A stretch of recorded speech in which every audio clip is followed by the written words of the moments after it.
لوگ ساری زندگی پردیس نہیں گزار آتے، ایک کمبل میں وہاں زندگی گزارتے ہیں، اوپر نیچے بھی چارپائیاں لگی ہوں تو ان میں بھی سو لیتے ہیں۔ اور ایسے بھی لوگ پردیس گئے جنہوں نے 3 وقت نہیں 1 وقت روٹی کھائی۔ کیوں جی؟ کیا مشکل ہے آپ کو؟ کہتے ہیں مشکل کچھ بھی نہیں، بچوں کے لیے کچھ بن جائے نا، کبھی میرا گھر بن جائے نا، میرے والد بوڑھے ہیں، میرے بہنوں کی شادی ہو جائے۔ یہ سارا رشتوں کا درد ہے، اس کو آپ بڑھاتے جائیں، محسوسات کو آگے لے کے جاتے جائیں، آپ خود محسوس کریں گے کہ کچھ رشتے ایسے ہیں، یعنی اور بھی کئی لوگ بندے سے سوال کرتے ہیں کہ یار فلاں چیز چاہیے، فلاں چیز چاہیے، کوئی تیری مدد کی ضرورت ہے، لیکن وہ والا بندے کا مزاج نہیں ہوتا۔ لیکن اگر بیٹی گھر آ جائے تو پھر ابا جی کا دل کرتا ہے میرا اپنا بھی کبھی ریٹ لگ جائے نا۔ تو یہ جو کہتی ہے نا، اس کو پورا کر دوں، رشتوں میں تڑپ ہوتی ہے، کشش ہوتی ہے۔ ہر رشتہ جو اللہ نے ہمارا بنایا ہے اس رشتے میں جان ہے، اس میں یہ بھائیوں کا رشتہ ہے۔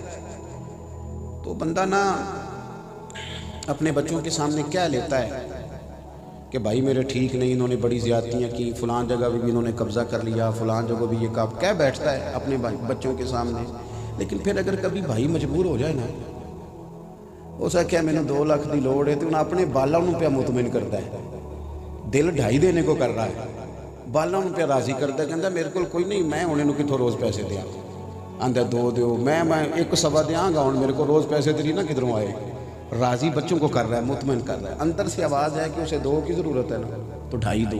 کشش ہے نا رشتے میں۔ ہم دیکھتے تھے بچپن میں خود لڑائی ہو جاتی تھی تو معاملہ اور تھا، لیکن بھائی کو تھپڑ مار دیتا تھا تو اس کی کشش تھی کہ انسانوں تیری اتنی طاقت تو میرے پرانوں ہاتھ لایا ہے۔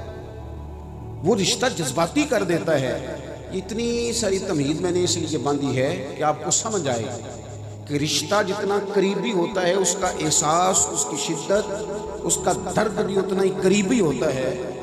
میرے رب نے ہمارا نبی پاک سے رشتہ بیان کیا اور فرمایا نبی اولا بالمؤمنین من انفسہم۔ ہر رشتے میں بڑی کشش ہے، لیکن فرمایا یہ جو نبی ہے نا، یہ مومنوں سے ان کی جانوں سے بھی زیادہ قریب ہیں۔ اور ایک معنی یہ کہ یہ نبی مومنوں کے ان کی جانوں سے بھی زیادہ مالک ہیں۔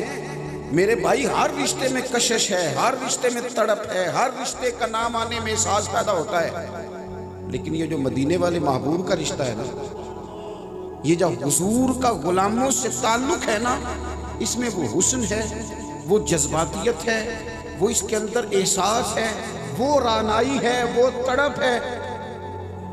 جب پاکستان بن رہا تھا نا، تحریک پاکستان زوروں پہ تھی۔ آج تو بہت سارے لوگ پریشان ہوتے ہیں نا، وہ ویسے ہمارا بھی آج کل مزاج ہے کہ تجزیے بڑے ہیں، رپورٹیں بڑی ہیں اور صحافی بڑے ہیں، اتنی خبریں نہیں جتنے ٹی وی چینل ہیں، اور ہر چوتھا آدمی جو ہے وہ صحافی بن گیا۔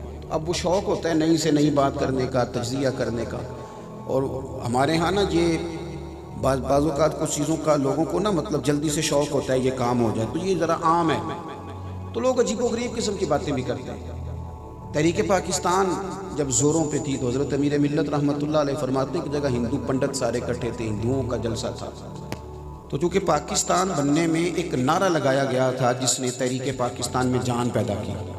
وہ نعرہ یہ تھا کہ پاکستان کا مطلب کیا؟ تو ان کے نے دسی یہ گل تو اسی تے ہی نہیں سو تحریک پاکستان، کس نے بتایا؟ پاکستان کا مطلب کیا؟ بچے کو پتہ ہے نا، تو کیوں نہیں اپنی سیاسی جماعتوں سے سوال کرتے کہ یہ تمہارا منشور کیوں نہیں، یہ اب تمہارا دستور کیوں نہیں، تم نے بناتے وقت جو کارڈ استعمال کیا تو آج وہ کیوں نہیں؟ تو یہ نعرہ لگتا تھا پاکستان کا مطلب کیا؟ لا الہ الا اللہ۔ تو ہمارے علماء اس وقت تقریریں کرتے تھے، حضرت امیر ملت حضرت صدر اللہ فاضل وہ تقریریں کرتے تھے کہ جب پاکستان بنے گا تو امیر غریب کا فرق ختم ہو جائے گا، پھر ایک ہی صف میں محمود اور ایاز کٹھے نظر آئیں گے۔ یہ شوق دیا گیا تھا، اس لیے لوگوں کے جذبات پر انہیں کیا پتا تھا کہ یہاں آج بھی کلچر ہے، یہاں آج بھی کلچر ہے کہ جو بندہ سڑک پہ بیچارہ ریڑھی لگائے اور وہ غلط جگہ پارک کر لے وہ تو جیل میں بند ہو جاتا ہے، لیکن جو اربوں کھا جائے اس کو کہتے ہیں کہ وہ ثبوت نہیں مل سکے، وہ ٹرائل نہیں مکمل ہو سکا۔ بہرحال بات جو عنوان کیا اس پہ رہنا چاہتا ہوں، وہ ہندو تقریر کرتے کرتے نا معاذ اللہ ثم معاذ اللہ۔ آپ کی توجہ ہے میری بات پر؟ یہ کیمروں والے دوست میری طرف دیکھو یار، ادھر دیکھو، اللہ آپ کو خوش رکھے۔ اور بھائی میری سنو یار، اللہ آپ کو خوش رکھے، یہ کیمروں میں تو باتیں پہلے بھی چلتی رہتی ہیں، ہم آمنے سامنے بیٹھے ہیں، کوئی بات کرنے دو ہمیں۔ اس کو آپ نے سیٹ کر دیا، اب اس کو چھوڑ دیں، اللہ آپ کو جزائے خیر دے۔ اور میری بات سنیں، بن رہی ہے نا، انشاءاللہ مل جائے گی، آپ زیادہ پریشان نہ ہو۔ میں تھوڑی سی تقریر کرنے کا عادی ہوں، میں نے بات کو جلدی ختم کر دینا ہے۔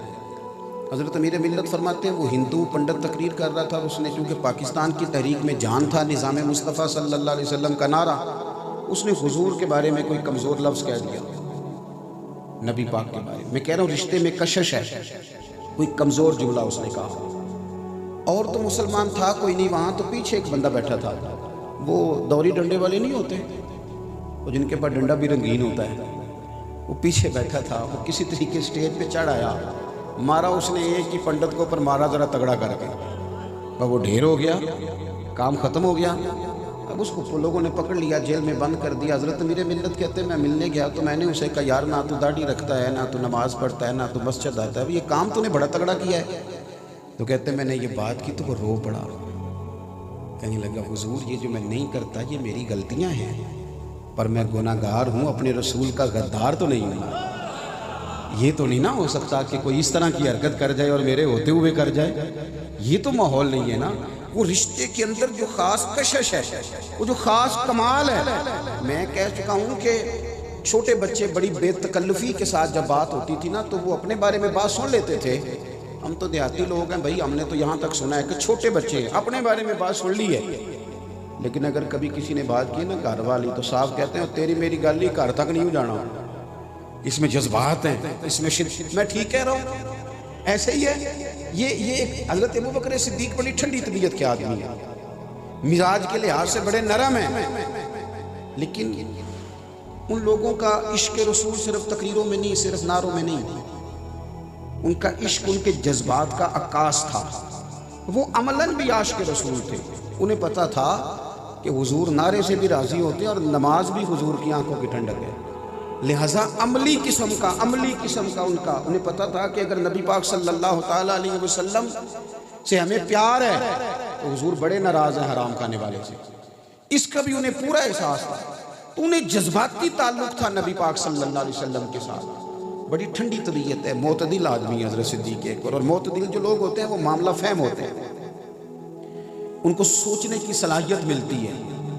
اسلام اعتدال کا سبق دیتا ہے، یہ ہمیں کہا گیا نا کہ 3 طلاقیں اکٹھی نہ دو، اگر دے دی تو ہو تو جائیں گی، لیکن حکم یہ ہے کہ 1 دو 1 ماہ کے بعد، تاکہ تمہیں موقع ملے، سوچنے کا موقع ملے۔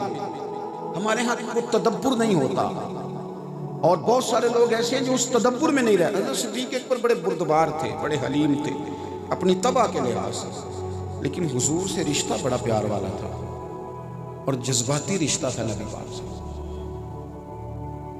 حضرت عائشہ صدیقہ رضی اللہ تعالیٰ عنہ فرماتی ہیں، عاجزی کرتی ہیں، فرماتی ہیں مجھے پہلے نہیں پتا تھا کہ پیار میں بھی رویا جاتا ہے، مجھے تو یہ تھا کہ جدائی میں ہی رونا آتا ہے، غم میں ہی رونا آتا ہے، لیکن جس دن حضور ہمارے گھر آئے ہجرت کی رات اور آ کے کہا کہ ابوبکر آپ میرے ساتھ چلیں گے، تیار ہیں آپ؟ تو فرماتی ہیں اس دن میں نے محبت کی جذباتیت کا حسن دیکھا کہ حضرت صدیق اکبر تو تیار تھے بڑے دنوں سے ہی، جب اشارہ ملا تھا تو آج جب کہا نا چلنا ہے تو کہتے ہیں فرط محبت میں میرے باپ کے آنسو نکلے، اور جب وہ روئے تو مجھے سمجھ آئی کہ صرف جدائی میں نہیں رویا جاتا، پیار میں بھی رویا جاتا ہے۔ فرط محبت میں عاشق دا کام ہی رونا تونا تے بینو رویوں نہیں منظوری، یہ عاشق سدا ہی روندا رہندا پاویں وصل ہوئے تے پاواں دوری۔ اپنی زندگی میں حضور کے ساتھ رشتے کا وہ حسن، وہ کشش، یار جس طرح ہمیں نبی پاک صلی اللہ تعالیٰ علیہ وآلہ وسلم کی ذات کے ساتھ ہمارے رشتے میں بہت کشش ہونی چاہیے نا، اس طرح حضور کے دیے ہوئے عقیدوں کی مضبوطی۔ مسلمان کا سب سے بڑا مسئلہ یہ ہے کہ یہ نا تیزی سے کانوں کا کچا ہو رہا ہے، اللہ ماشاءاللہ۔ ہم وہ جس طرح ہمیں پٹی پڑھاتا ہے نا کوئی نیا سے نیا سیاستدان، کوئی فلاسفر، کوئی، تو وہ ہمارے کان اسے قبول کرنے لگ جاتے ہیں۔ عقیدوں کی جو مضبوطی ہے نا، عقیدوں کی پختگی، نظریات کی پختگی، جو لوگ نظریاتی نہیں نہ ہوتے وہ لمبا جی نہیں سکتے، تو بے چین زندگی، نظریہ ہی کوئی نہیں تو نبی پاک صلی اللہ تعالیٰ علیہ وسلم نا ہمیں جو نظریات دیتے ہیں ہمیں اسی جذباتی انداز میں ان نظریات کو بھی سمجھنا چاہیے، اس پر ہمیں غور کرنا چاہیے۔ ایک تو وہ رات کو ٹی وی پر بے یقینی پھیلائی جاتی ہے کہ کوئی ٹھیک نہیں، ہر ایک کی پگڑی اچھالی جاتی ہے۔ اب اللہ خیر کرے کہ ہر مقام پر وہ کام ہو گیا مذہبی اور غیر مذہبی لوگوں میں کہ زیادہ تر یہ ڈسکس کیا جاتا ہے کہ آج کل غلط بندہ کون کون ہے، لہذا بے یقینی عام ہوتی ہے سوسائٹی میں۔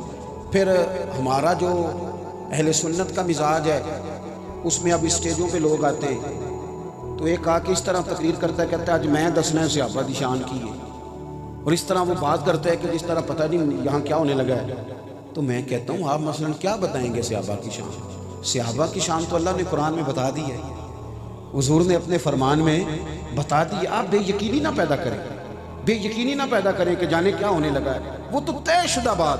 حضرت ابوبکر صدیق سے لے کر سیدنا امیر معاویہ تک رضی اللہ تعالی عنہ، محبوب کا ہر صحابی شانوں والا بھی ہے اور نیرو شانوں والا نہیں، ہدایت کا ستارہ بھی ہے۔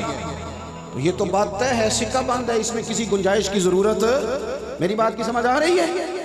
تو اس میں تو مطلب کوئی ایسی، اور پھر ایک اور شخص کھڑا ہوتا ہے وہ کہتا ہے جی میں آج دسنا ہے تو انو اہل بیت دی شان کی۔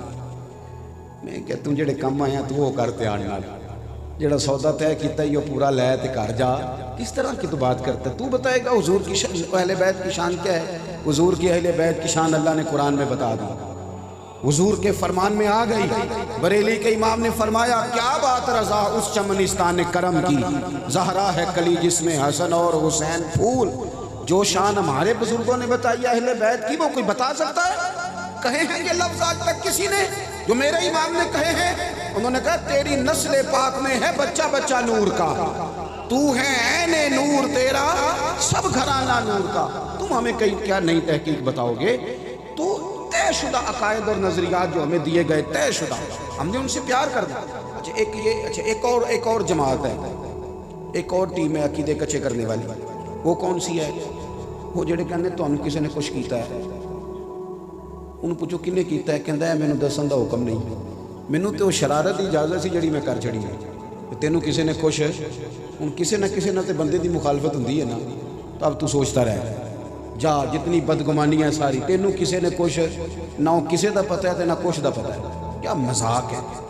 اور مطلب عجیب و غریب جوان آدمی میں نے دیکھے پڑھے لکھے، میں ملک سے باہر تھا تو وہاں مجھے ایک بڑی قریبی ہمارے عزیزوں کی فیملی ہے، وہ کہنے لگے جی سانو نہ کسی دسیا تمہیں کالا جادو ہویا۔ میں کہ کالا تو پرانا ہو گیا اور نیلا ہو سکتا ہویا ہوئے تھے، کالا تو بہت عام ہے، کوئی رنگ تو بدل لینا چاہیے۔ کیا مذاق بنایا ہوا ہے۔ حضور کے ماننے والے بھی اس طرح کی باتیں کرتے ہیں، نبی کریم کے ماننے والے بھی۔ اور میں نے کہا سورہ بقرہ پڑھو جو میرے رسول نے بتائی ہے، کسی پیر کے تعویذ میں کمی ہو سکتی ہے پر یہ رسول پاک کا دیا ہوا تعویذ ہے۔ حضور نے فرمایا سورۃ بقرہ پڑھو تمہارے گھر سے شیطان بھی بھاگ جائے گا اور جن بھی بھاگ جائے گا۔ تو محبوب نے کہہ دیا تو بات پکی، باتیں پکی۔ یہ نوجوان میری بات توجہ سے سنیں، اس کی کو ذرا کم کریں جی، اور بزرگ توجہ سے سنیں کیا کہنے لگا ہوں۔ بخاری مسلم میں ایک حدیث ہے، نبی پاک صلی اللہ تعالیٰ علیہ وسلم کے صاحبزادے حضرت ابراہیم آپ کا وصال ہو گیا، اور جناب ابراہیم علیہ السلام کا وصال حضور کی گود میں ہوا، محبوب کے آنسو بھی نکلے۔ ایک صحابی نے عرض کی یا رسول اللہ آپ بھی رو رہے ہیں؟ تو محبوب فرمانے لگے بیٹا گیا ہے نا۔ تو وہ محبت آنسو بن کے چھلک پڑی ہے، باقی میرے دل اور زبان پر وہی ہے جس سے میرا رب راضی ہوتا ہے۔